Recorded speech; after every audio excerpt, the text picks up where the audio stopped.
الله الرحمن الرحيم. اللهم صل على محمد صاحب التاج والمعراج والبراك والعلم، دافع البلاء والوباء والكهت والمرض والعلم،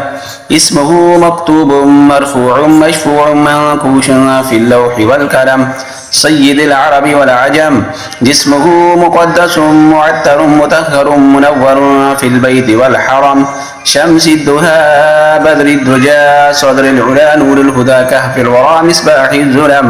جميل الشيم شفي العمم صاحب الجود والكرم، والله عاصمه وجبريل خادمه والبراق مركبه والمعراج سفره وسدرة المنتهى مقامه وقاب قوسين مطلوبه والمطلوب مقصوده والمقصود موجوده، سيد المرسلين خاتم النبيين شفيع المذنبين أنيس الغريبين، رحمة للعالمين راحة العاشقين مراد المشتاقين، شمس العارفين سراج السالكين مصباح المقربين محب الفقراء والغرباء والمساكين،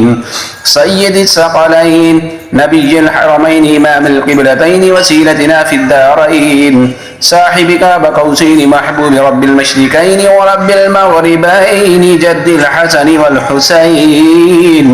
مولانا ومولى الثقلين أبي القاسم محمد بن عبد الله نور